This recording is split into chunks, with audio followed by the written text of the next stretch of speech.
दोस्तों, कैसे सभी लोग आप सभी लोग हैं दोस्तों। आप सभी लोग का इस सेशन में जुड़ने के लिए बहुत बहुत स्वागत है दोस्तों। बहुत बहुत धन्यवाद दोस्तों। जैसे कि आप सभी लोग जानते हैं दोस्तों कि हम लोग डेली बेसिस पे इसमें करंट अफेयर्स को डिस्कस करने का काम करते हैं। हाल फिलहाल में जो घटनाएं घटी है दोस्तों, उसमें हम लोग डिस्कस करने का काम करते हैं। तो आज की जो सेशन जो चल रहा है, जिसमें हम इसमें मेनली हम लोग 8 और 9 सितंबर 2024 का करंट अफेयर्स को डिस्कस करने का काम करते हैं दोस्तों, काम कर रहे हैं दोस्तों। यानी डिस्कस करने का प्रयास कर रहे हैं। और इस क्रम में दोस्तों अगर देखा जाए तो हमने ऑलरेडी 3 सेशन ऑलरेडी इसमें डिस्कस कर चुके हैं दोस्तों, जिसमें बहुत सारे न्यूज़ के बारे में हमने बात भी किया है दोस्तों। तो उस कंपेयर में जो इसका अगला जो चौथा सेशन जो दोस्तों जो हम अभी आपके साथ डिस्कस कर रहे हैं, उसमें कुछ इंटरनेशनल मुद्दों पे बात करेंगे दोस्तों। जो आईआर की जो घटनाएं हैं, इंटरनेशनल से रिलेटेड, यानी जो विदेशी घटनाएं हैं, उस पर भी हम लोग चर्चा करेंगे दोस्तों। उस पर हम लोग बात करेंगे, क्योंकि स्पोर्ट्स आर से रिलेटेड पहले भी बात हो चुका है, अपॉइंटमेंट से रिलेटेड पहले बात हो चुका है, अवार्ड को हमने देख लिया, पहले भी देख दिया। नेशनल एक तरीके से नेशनल न्यूज़ को पहले देख चुका है, हमने बात कर चुका, कर लिया, ऑलरेडी डिस्कस कर लिया दोस्तों। स्टेट न्यूज़ को हमने ऑलरेडी डिस्कस कर लिया है। अब जो है दोस्तों कुछ इंटरनेशनल न्यूज़ है दोस्तों, जिसके बारे में हम लोग बात करने जा रहे हैं दोस्तों। कहा जा रहा है, उस क्रम में हमारे पास एक न्यूज़ निकल कर आ रहा है। कहा जा रहा है कि जो योगी है दोस्तों, योगी एक तूफान है दोस्तों, योगी तूफान है जो चाइना में देखा गया है दोस्तों। यानी योगी, आप इस नाम को याद रखिएगा। ये देखिए, ये योगी है। योगी एक तूफान है दोस्तों, जिसे कहा जा रहा है सुपर टाइफून। सुपर टाइफून का मतलब क्या है दोस्तों, कि बड़े पैमाने पे एक बहुत बड़ा तूफान आया है दोस्तों, जो कि चाइना में बहुत बड़ा नुकसान पहुंचाने का काम किया है। यानी बहुत बुरी तरीके से चीज़ों को क्षतिग्रस्त पहुंचाया है दोस्तों। ये बहुत बुरी तरीके से चीज़ों को बर्बाद करने का काम किया है। ये चाइना में हिट हुआ दोस्तों, चाइना में देखा गया है। आइए इसके बारे में डिटेल में हम चर्चा करते हैं। आगे क्या बात है आगे क्या लिखा गया है, इसके बारे में बात करते हैं। सुपर टाइफून योगी क्या है दोस्तों, इसे कहा जा रहा है सुपर तूफान। ये तूफान का नाम योगी है दोस्तों। टाइफून का मतलब तूफान होता है, जो समुद्री तूफान होते हैं। यानी कि समुद्री जो पानी में जो तूफान आता है, जो समुद्रों में जो तूफान आता है दोस्तों, समुद्री तूफान को टाइफून बोला जाता है, ह्यूरिकेन बोला जाता है, और साइक्लोन्स बोला जाता है। ट्रॉपिकल जो साइक्लोन्स होते हैं, या फिर जो समुद्र में जो साइक्लोन्स आते हैं दोस्तों, इसी को बोला जाता है। साइक्लोन बोल सकते हैं आप, या टाइफून बोल सकते हैं, या फिर ह्यूरिकेन बोल सकते हैं। सबका मतलब समुद्री तूफान ही होता है दोस्तों। तो इसी के बारे में कहा जा रहा है। इस तूफान का नाम योगी नाम दिया गया है दोस्तों। इस तूफान को योगी नाम दिया गया है। इसके बारे में क्या कहा गया, इसे सुपर तूफान इसलिए कहा गया क्योंकि बड़ी पैमाने पे आया और बहुत सारी चीज़ों को बर्बाद करने का काम किया है। बहुत भयंकर घटना थी, एकदम ज़्यादा नुकसान पहुंचाने का काम किया दोस्तों, इसलिए इसे सुपर टाइफून कहा गया है दोस्तों। कहा जा रहा है Asia's most powerful storm this year made landfall in northern Vietnam. यानी कि ये जो योगी तूफान जो आया है दोस्तों, एशिया का इस साल का सबसे ताकतवर और सबसे ज़्यादा क्षति पहुंचाने वाला तूफान है दोस्तों, कि जो कि अंततः वियतनाम में, नॉर्दर्न वियतनाम में इसका ये जो तूफान है दोस्तों, वो शांत होने का काम किया है। यानी लैंडफॉल का मतलब वहाँ समाप्त हुआ है जाकर, यानी कि सबसे ज़्यादा वहाँ नुकसान पहुँचाने का काम किया है दोस्तों, नॉर्दर्न वियतनाम में। क्योंकि वहाँ जाकर यानी कि पूरी समुद्र की जो पानी है दोस्तों, चाइना से उठा है, चाइना से पानी लेकर गया है, और टोटल नॉर्दर्न वियतनाम में उसे गिराने का काम किया, उसे छोड़ने का काम किया है दोस्तों। तो यानी सबसे ज़्यादा नॉर्दर्न वियतनाम प्रभावित हुआ इस तूफान से दोस्तों। इसके बारे में कहा जा रहा है after tearing through a Philippines और चाइनाज आइसलैंड ऑफ हाइमान। यानी कि ये जो तूफान है फिलीपींस से होकर, और चाइना का जो आइलैंड है जिसको हम बोलते हैं हाइनान, ये हाइनान आप देख सकते हैं, चाइना के आइलैंड है हाइनान, और फिलीपींस से होते हुए ये नॉर्दर्न वियतनाम में दोस्तों, यानी कि चाइना और फिलीपींस को नुकसान पहुंचाते हुए, ये तूफान होते हुए नॉर्दर्न वियतनाम में ले जाकर पूरा पानी को छोड़ा, यानी समाप्त हुआ है दोस्तों। यानी कि सबसे ज़्यादा एक तरीके से देखा जाए तो नॉर्दर्न वियतनाम को नुकसान पहुंचाने का काम किया है। Yagi is named after the Japanese word for goat and the constellation of Capricornus. ऊपर में जो बनते हैं कैप्रिकॉर्नस, जो बनते हैं जो बकरी का, एक तरीके से जैपनीज शब्द से लिया गया है। योगी जो नाम लिया गया है जैपनीज शब्द से नाम गया है, जिसका मतलब गोट होता है दोस्तों। गोट मतलब बकरी होता है।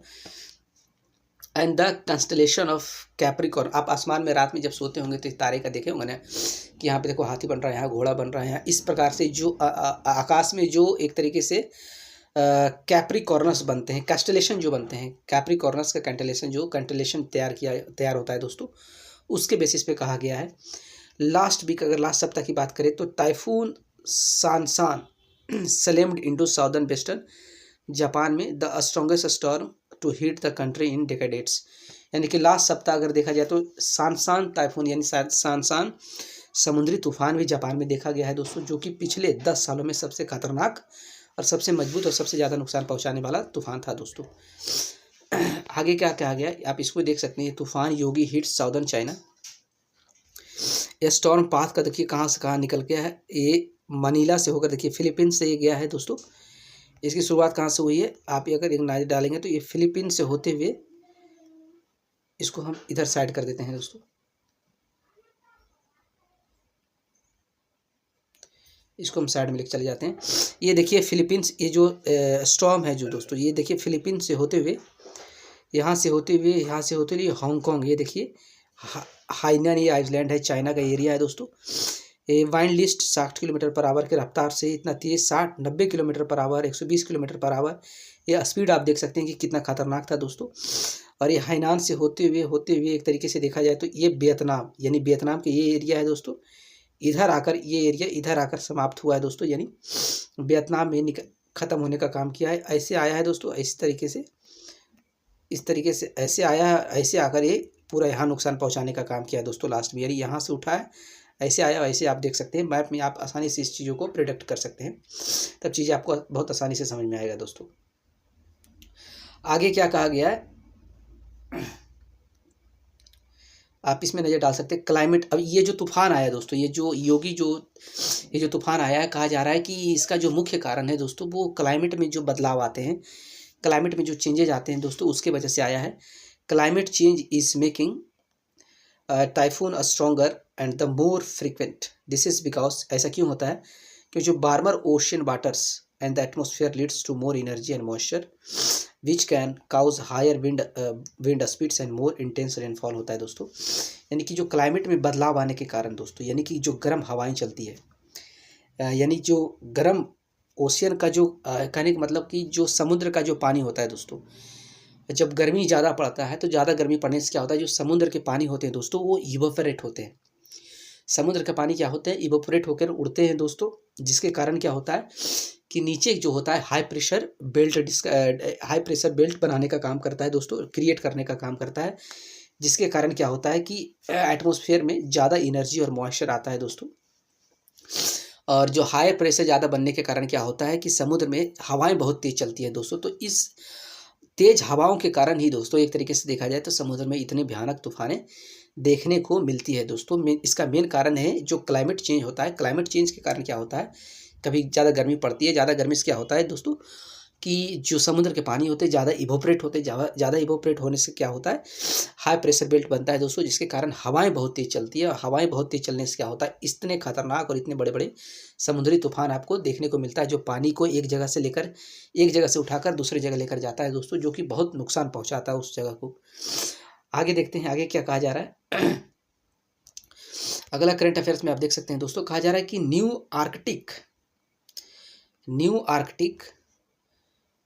Arctic dragon fish species discovered by researchers के द्वारा आर्कटिक में दोस्तों एक नया आर्कटिक ड्रैगन, आर्कटिक में नया अंटार्कटिक वैसा एरिया है दोस्तों पृथ्वी का, जहाँ पे ज़्यादातर जो इलाका है दोस्तों वो बर्फ़ों से ढका हुआ है दोस्तों। तो इस जो नया अंटार्कटिक जो कहा जा रहा है दोस्तों, इस अंटार्कटिक में आप देख सकते हैं एक नया मछली की एक प्रजाति को खोजा गया है दोस्तों, जिसका नाम दिया गया है ड्रैगन फिश। एक ड्रैगन फिश नाम इसको दिया गया है। इस स्पीसीज को खोजा जाने का काम किया है रिसर्चर्स के द्वारा, इसीलिए ये न्यूज़ में है दोस्तों। कहा जा रहा है दिस न्यू स्पीसीज को हम क्या कहा जा रहा है, बैंडेड ड्रैगन फिश का नाम दिया गया है इसको आप देख सकते हैं। इसका स्ट्रक्चर के बेसिस पे इसको बैंडेड ड्रैगन फिश का नाम दिया गया है, जिसका साइंटिफिक नेम की अगर बात करें तो उसका साइंटिफिक नेम आप कह सकते हैं अलाकोरोटैक्सिस गोल्ड, इसका साइंटिफिक नेम है दोस्तों। साइंटिफिक नेम क्या नाम दिया गया, अकारोटैक्सिस गोल्ड इसका साइंटिफिक नेम है दोस्तों। ये नेम किस बेसिस पे दिया गया, name after the Lawrence M Gould को आप देख सकते हैं यहाँ पे, इसमें name after the Lawrence M Gould. इसको हम अच्छी तरीके से इसको कवर करने का काम करते हैं, इसको इस तरीके से घेर देते हैं दोस्तों। अब इसको आसानी से समझ में आएगा। ये देख रहे हैं ना, ये लॉरेंस यही है, इसी को कहा गया लॉरेंस एम गोल्ड। ये जो यही इसी पे रिसर्च किया गया है। इसी के द्वारा ये जो जहाज देख रहे हैं आप, ये जो रिसर्च सेंटर आप देख रहे हैं दोस्तों, इसी के बेसिस पे, इसी के अंदर, इसी पे जो है रिसर्चर्स जो है इसी पे एक तरीके से खोजने का काम किया गया है दोस्तों। तो इसी के बेसिस पे ये नाम दिया गया है अकारोटैक्सिस गोल्ड जो है, लॉरेंस एम गोल्ड, ये जो शिप है इसके बेसिस पे इसका नामकरण किया गया है दोस्तों। अगला क्या है दोस्तों, अगला करंट अफेयर्स, अगला देखिएगा, अगला न्यूज कहा जा रहा है state of global air report 2024। देखा जा रहा है स्टेट ऑफ यानी कि हवा की क्वालिटी कैसा है दोस्तों, हवा का कौन सी जगह पे हवा का क्वालिटी किस प्रकार से है, इस पे एक रिपोर्ट बनाई गई है, इस पे एक रिपोर्ट तैयार किया गया है दोस्तों। ये रिपोर्ट किसके द्वारा तैयार किया गया इसके बारे में भी जानेंगे। ये मेनली ये पता करेगा कि कौन सा जगह का जो यानी हवा कितना पॉल्यूशन है, हवा में कितना पॉल्यूशन है, कौन सी जगह का हवा कितना पॉल्यूटेड है, कितना दूषित है, कितना प्रदूषित है, इसके बारे में रेटिंग करने का काम किया गया है दोस्तों। तो ये एक इंटरनेशनल न्यूज़ है, इंटरनेशनल लेवल पर इसको किया गया है। ये जो रिपोर्ट निकाला गया है रिलीज्ड बाई इसके द्वारा निकाला गया है दोस्तों, तैयार किया गया, released by the health effect institute. ये नाम याद रखिएगा, हेल्थ इफेक्ट एक इंस्टीट्यूट है दोस्तों, जिसको हम शॉर्ट में HEIV कहते हैं। एक इंडिपेंडेंट US बेस्ड है, मतलब ये जो इंस्टीट्यूट है ये अमेरिका में है और एक इंडिपेंडेंट इंस्टीट्यूट है, मतलब इसमें सरकार की कोई हस्तक्षेप नहीं होती है। एक तरीके से कह सकते हैं एक प्राइवेट इंस्टीट्यूट है जिन्होंने ये रिसर्च किया है और इस पर रिपोर्ट तैयार किया है कि कौन सा जगह का हवा कितना प्रदूषित है, इसके बारे में उन्होंने जानकारी दी है दोस्तों। US based non profit research organisation है, जो कि एक तरीके से नॉन प्रॉफिट के लिए काम करती है, एक तरीके से सामाजिक काम किया जाता है, सोशल एक्टिविटी इन लोग के द्वारा किया जाता है, फायदे के लिए नहीं किया जाता है। In partnership with the UNICEF के साथ मिलकर जो हेल्थ इफेक्ट इंस्टीट्यूट है, यूनिसेफ के साथ मिलकर ये रिपोर्ट तैयार करने का काम किया गया है दोस्तों। यानी कि हेल्थ इफेक्ट इंस्टीट्यूट जो कि अमेरिका में है, यूनिसेफ के साथ मिलकर ये रिपोर्ट को तैयार किया है। आगे क्या लिखा गया है, रिपोर्ट के बारे में क्या लिखा गया, क्या जानकारी दिया गया है दोस्तों, अब इसके बारे में बात कर लेते हैं हम लोग। The report provides N analysis of data for air quality and health impact for countries around the world. यानी कि कौन से देश का हवा का क्वालिटी कैसा है, गुणवत्ता कैसा है, और उस हवा की क्वालिटी से उस देश में क्या प्रभाव पड़े हैं, उस देश के जो सिटीजन्स हैं उसके जो स्वास्थ्य पे है, उसके स्वास्थ्य पे क्या प्रभाव पड़ा है, उसका स्वास्थ्य पे क्या असर पड़ा है दोस्तों, इसके बारे में ये बात करने का काम किया है, बताने का प्रयास किया है दोस्तों। आइए इसके बारे में डिटेल में क्या बताया है, किस देश को किस तरीके से हाईलाइट्स किया है, उस पर भी एक नज़र डालने का प्रयास करते हैं। हाईलाइट्स ऑफ द रिपोर्ट 2024 में ये जो रिपोर्ट तैयार किया गया है इसमें क्या हाईलाइट्स किया गया है उस पर भी एक नज़र डाल के देख लेते हैं। Air pollution has become the second leading global risk factor for death. यानी कहा जाता है कि जो दुनिया में जितने भी मौतें हो रही हैं दोस्तों, उसका जो मौत का जो सबसे बड़ा कारण है, दूसरा सबसे बड़ा कारण है दोस्तों, वो हवा की प्रदूषितता या हवा की दूषितता भी है दोस्तों। यानी प्रदूषित हवा के कारण दुनिया में सबसे ज़्यादा अगर मौतें अगर दूसरे स्थान पर देखा जाए तो एयर पोल्यूशन से होता है। सरपासिंग टोबैको एंड डायबिटीज़, यानी कि टॉप पे क्या है, हाइपरटेंशन, यानी कि सबसे ज़्यादा मौतें तो ऐसे टोबैको और डायबिटीज़ के कारण होता है। लेकिन टोबैको और डायबिटीज़ को अगर हम साइड कर दें तो उसके अलावा जो सबसे ज़्यादा दुनिया में जो मौतें होते हैं दोस्तों, वो एयर पोल्यूशन के कारण ही होते हैं, कि बैड क्वालिटी ऑफ एयर के कारण ही होता है दोस्तों। यानी सबसे ज़्यादा जो होता है हाइपरटेंशन देखा जाता है, यानी सबसे ज़्यादा हार्ट अटैक होता है इससे एयर पोल्यूशन के कारण दोस्तों। एयर पोल्यूशन के कारण अगर हम बात करें, एयर पोल्यूशन के कारण नॉन कम्युनिकेबल डिजीज़ भी फैलता है दोस्तों। वैसे डिजीज़, नॉन कम्युनिकेबल डिजीज़ का मतलब क्या हो गया, वैसे डिजीज़ तो एक आदमी से दूसरे आदमी में फैलता नहीं है दोस्तों, ऐसा कहा जाता है। यानी कम्युनिकेबल डिजीज़ वैसा कम्युनिकेबल डिजीज़ होता है दोस्तों जो खांसने और सांसों से, मतलब किसी आदमी के सांस लेने से या खांसने से दूसरे आदमी में फैलता है। लेकिन नॉन कम्युनिकेबल डिजीज़ वैसे डिजीज़ होते हैं जो एक आदमी से दूसरे आदमी में हवा के थ्रू नहीं फैलता है ना, हवा के थ्रू नहीं पहुँचता है दोस्तों। तो एयर पोल्यूशन से जो सबसे ज़्यादा बीमारियां होती हैं नॉन कम्युनिकेबल डिजीज़ देखने को देखा गया है। इंक्लूडिंग इसमें क्या है, हार्ट डिजीज़, दिल का दौरा भी पड़ता है, दिल से रिलेटेड भी बीमारी होती है, स्ट्रोक भी होता है, डायबिटीज़ होता है, लंग कैंसर और क्रोनिक ऑब्स्ट्रक्टिव पल्मोनरी डिजीज़ तक भी देखा गया दोस्तों। Accounted for nearly 90% of disease burden from air pollution. ऐसा कहा जाता है कि इंसानी यानी मनुष्य के इतिहास में दोस्तों अगर जो जितने भी बीमारियां होती है, मनुष्य का जो 90% जो मनुष्यों में बीमारी होता है दोस्तों, कहा जाता है कि हवा के कारण होता है। हवा से ही वो बीमारी का सबसे बड़ा कारण होता है, यानी एयर पोल्यूशन से होता है, यानी दूषित हवा के कारण ही होता है दोस्तों। 6 out of 10th death worldwide attributed to air pollution are caused by the tiny PM 2.5 article. कहा था कि हर 10 मौतें दुनिया में अगर देखा जाए कि हर 10 मौतें में से 6 जो मौत ऐसे होते हैं दोस्तों जो एयर पोल्यूशन की वजह से होता है, दूषित हवा की वजह से होता है। क्यों? क्योंकि ये दूषित हवा के में जो छोटे छोटे कणु होते हैं, जो चीज़ के छोटे पार्टिकल होते हैं, जो दूषित पार्टिकल होते हैं छोटे, इसमें हवा के थ्रू क्या होता है दोस्तों, छोटे छोटे पार्टिकल क्या हो जाता है हमारे लंग में चले जाता है, हमारे एक तरीके से रिस्पायरेशन सिस्टम में चला जाता है, जिसके कारण क्या होता है दोस्तों कि मौतों का कारण बनता है दोस्तों। छोटे छोटे एयर पोल्यूशन में हवा में छोटे छोटे कण होते हैं जो कि सांस लेने की वजह से हमारे बॉडी में चला जाता है, जिसके कारण मौतें होती है दोस्तों, बीमारियां होती है।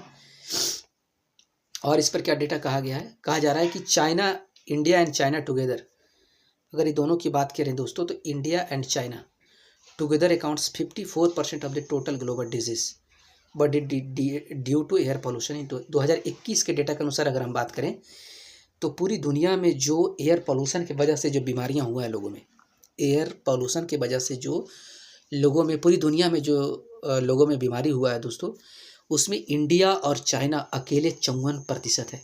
यानी कि जितने भी बीमारी हुए हैं, जितना भी लोग बीमार पहुंचा है, अगर 100 आदमी बीमार पहुंचा है पूरी दुनिया में दोस्तों एयर पोल्यूशन की वजह से, तो उसमें से 54 इंसान सिर्फ इंडिया और चाइना से हैं दोस्तों। इतनी ख़राब क्वालिटी है हवा की इंडिया और चाइना की। अगर हवा की क्वालिटी की बात करें तो इतना बुरा, इतना प्रभावित है दोस्तों, इतना ख़राब है दोस्तों। India recorded the highest number of deaths among children under the 5 due to air pollution worldwide 2021। अगर वर्ल्ड वाइड 2021 के डेटा के अनुसार बात करें तो हिंदुस्तान एकमात्र ऐसा देश है दोस्तों जहाँ पे एयर पोल्यूशन के कारण 5 साल से कम उम्र के बच्चों की अगर मौत देखा जाए तो सबसे ज़्यादा हिंदुस्तान में ही देखा गया, इस देश में ही देखा गया है दोस्तों। ऐसा कहा गया 2021 की रिपोर्ट के अनुसार। अगला न्यूज़ क्या है दोस्तों, उस पर भी हम नज़र डालते हैं, जानने का प्रयास करते हैं। कहा जा रहा है नेशनल मेमोरियल, एक राष्ट्रीय मेमोरियल बनाए जाने का बात किया जा रहा है। National memorial for Queen Elizabeth second. Queen Elizabeth second का आप सभी लोग जानते होंगे कि दोस्तों कि उनका डेथ हो गया, उनका देहांत हो चुका है दोस्तों। क्वीन एलिजाबेथ सेकंड का देहांत हो चुका है, तो उनके यादगार में उसका, जैसे कि उनका जो कहीं ना कहीं जब कोई क्वीन मरती है, कोई क्वीन एलिजाबेथ मरता है तो दोस्तों तो उसका कब्र बनाया जाता है, उसकी अस्थियां को वहाँ रखा जाता है, उसको यादगार बनाने के लिए उसके स्पेशल से कब्र बनाए जाते हैं, उनका मकबरा बनाया जाता है। तो क्वीन एलिजाबेथ सेकंड का ऑलरेडी मौत हो चुका है दोस्तों, तो उन्हीं का याद में उनके एक तरीके से मकबरे, या फिर कह सकते हो उनका मकबरे बनाने के लिए बात किया जा रहा है दोस्तों। उसी को उनका जो एलिजाबेथ सेकंड है, क्वीन एलिजाबेथ सेकंड का जो मौत हुआ है, उनका मकबरे का जो फाइनल हो गया दोस्तों, यानी कि ये तय हो गया कि उनका मकबरा कहाँ बनाया जाएगा, उनका मेमोरियल कहाँ बनाया जाएगा। तो उस जगह का नाम है दोस्तों सेंट जेम्स पार्क, यानी सेंट जेम्स पार्क में उनका मेमोरियल के तौर पे उसे बनाया जाने का तैयार किया जाएगा, यानी उनका कब्र जो होगा सेंट जेम्स पार्क में उसे तैयार किया जाएगा दोस्तों। इसी से रिलेटेड ये न्यूज़ है दोस्तों। द ब्रिटिश गवर्नमेंट क्या कह रहा है, ब्रिटिश गवर्नमेंट ने बताया है, announced the plans to erect a national memorial, बनाना है एक नेशनल म्यूजियम तैयार करना, national memorial for Queen Elizabeth second in Saint James park London, यानी लंदन का जो सेंट जेम्स पार्क है उसमें जो होगा क्वीन एलिजाबेथ का मेमोरियल होगा, मकबरा होगा दोस्तों, एक तरीके से कह सकते हैं आप।